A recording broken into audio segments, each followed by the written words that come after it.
O Internacional no treino de hoje, na Morada dos Quero-Queros, teve algumas novidades muito importantes. Principalmente um jogador que subiu das categorias de base para um período de observações a pedido do técnico Eduardo Cudê.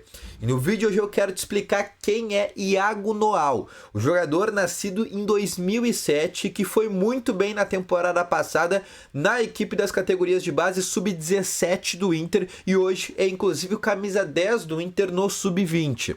Mas além disso eu quero te trazer mais algumas novidades no treino dessa terça-feira, inclusive boas novidades, e te falar também sobre Quadrado, jogador que ontem encerrou o seu contrato com a Inter de Milão, ficou livre no mercado, ele que é agenciado pelo mesmo empresário do Henry Mina, e no vídeo hoje eu quero te falar se o jogador de 36 anos, que joga tanto como lateral direito, como também o meia direita, pode ser uma opção do Internacional, principalmente por ser um jogador bem coringa. Então, só antes de começar esse vídeo com novas informações, roda a vinheta.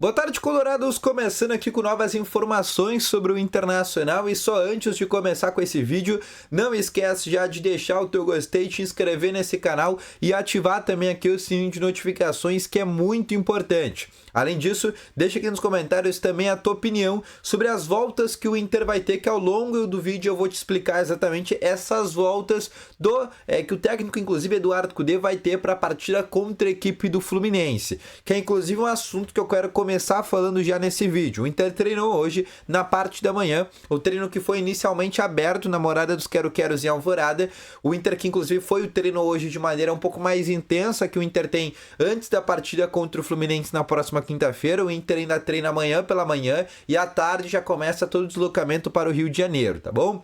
Lembrando que para esse jogo o técnico Eduardo Cudê vai ter muitas novidades e aí boas novidades, tá? A primeiro é a novidade do Wesley, que retorna à suspensão automática. A segunda é o fato do Inter não ter perdido nenhum jogador contra a equipe do Criciúma. Os dois jogadores que estavam pendurados, que era o Arangues e o Bruno Henrique, os dois jogadores não tomaram cartão amarelo, ou seja, vão estar à disposição contra o Fluminense. E além disso, os três jogadores que estavam machucados, no caso Fabrício Bustos, o Lucas Alário e também o Bruno Gomes, esses três jogadores também devem estar com a delegação que viaja para o Rio de Janeiro. Isso porque hoje eles treinaram de maneira normal, o que significa que eles devem estar à disposição do técnico Eduardo Cudê. Agora, falando sobre notícias não tão boas, a gente tem duas. A primeira é de Luca, que segue fora, não trabalhou com os demais jogadores, ainda deve realmente não estar à disposição do treinador argentino para essa partida contra o Flu. Além disso, Charles Arangues ficou só na academia fazendo trabalhos físicos, não foi para o gramado fazer atividade com bola. Também é um jogador que não deve estar à disposição para o jogo deste meio de semana. Ou seja, são as duas notícias ruins, além, obviamente, dos desfalques que o próprio Eduardo Cudê já sabe que tem devido à Copa América. Lembrando, logo mais, 10 horas da noite, tem Colômbia e Brasil. Se a Colômbia perder na verdade, se a Colômbia perder para o Brasil, a gente sabe que no sábado vai ter Uruguai e Colômbia, Rocher versus Borré. O que isso significa? Que a gente vai ter pelo menos um jogador à disposição para o confronto, por exemplo, contra o Juventude na Copa do Brasil.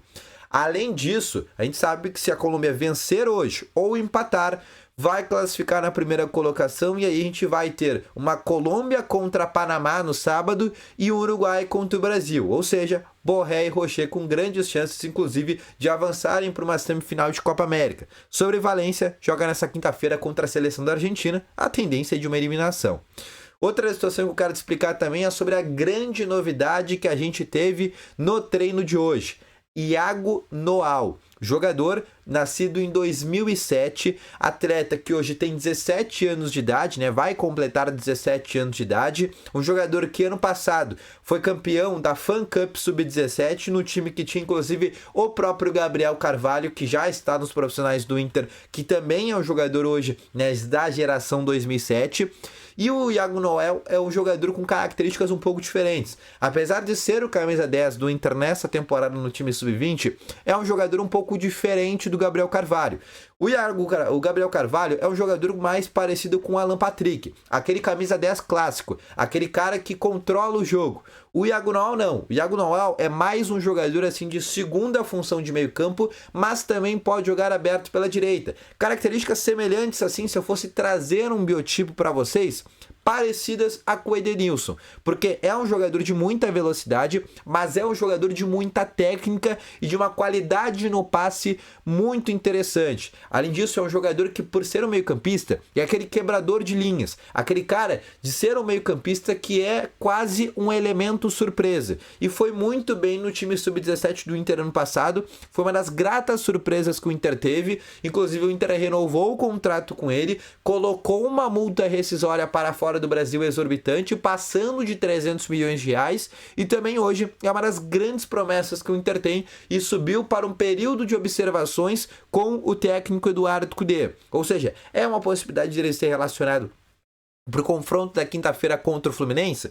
Existe essa possibilidade muito por causa dos desfalques que o Inter ainda tem. Óbvio, não é a tendência, mas é um cara que pelo menos a gente já está começando a ver ele treinando nos profissionais, que já é inclusive um indício de uma boa notícia. Inclusive, né, os 3 jogadores que o Inter teve, né, hoje no treino, Gabriel Carvalho, Iago Noal e Gustavo Prado, foram jogadores que no ano passado ainda estavam, por exemplo, na equipe sub-20/sub-17 do Inter. Agora eu quero te falar sobre uma outra notícia, que é sobre Juan Cuadrado. Jogador de 36 anos que até ontem estava na equipe da Inter de Milão e ficou livre no mercado, podendo assinar com qualquer clube. Além disso, o empresário do Cuadrado é o mesmo do Yenry Mina, ou seja, poderia ter inclusive aquele meio campo, aquela intermediação por parte de André Curi, que é um empresário que, como todo mundo bem sabe, tem um belo trânsito hoje no Internacional. O Cuadrado é característico por ser um jogador coringa. Por mais que ele tenha essa idade avançada, ele joga de lateral direito e também joga de meia direita. Exatamente a função que o Inter perdeu, que era utilizada, por exemplo, pela do Maurício. Ou seja, o Inter poderia ter o Cuadrado basicamente como 2 opções. O Inter ia resolver 2 coelhos com uma cachaçada só, que seria perder o Gumalo e trazer o Cuadrado como uma reposição para a lateral direita, e já ter perdido o Maurício e trazer o Cuadrado também para ser uma reposição do Maurício. Ou seja, o Inter resolveria 2 problemas com um só jogador. O principal problema do Cuadrado são vários: salário, a vontade dele de vir para o futebol brasileiro e, óbvio, principal problema, a idade. 36 anos e na próxima temporada completa 37. A gente sabe que o time do Inter já é um time bem envelhecido, já com jogadores muito experientes, por exemplo, com um goleiro de 38 anos, tem o Fernando de 36 anos na zaga, tem, por exemplo, já um Alan Patrick que passou dos seus 32 anos, tem René que passou dos 30, tem Thiago Maia que está chegando nos 30, tem Gabriel Mercado com 35 anos, Bruno Henrique, Arangues, enfim, uma série de jogadores, né, já com idades avançadas. Esse seria também um dos problemas, né, o Inter aumentar ainda mais a sua faixa, né, de idade, mas óbvio, Cuadrado é um baita de um jogador, um cara que marcou geração na seleção colombiana e um cara que, se tiver, né, um interesse em vir para o futebol brasileiro adequado à realidade do Inter, poderia ser uma boa opção. Mas deixa aqui nos comentários que eu quero saber muito a tua opinião, tá bom? Então esse foi o vídeo, espero que tenham gostado. Volto logo mais com umas informações. Um abraço, valeu, falou e foi!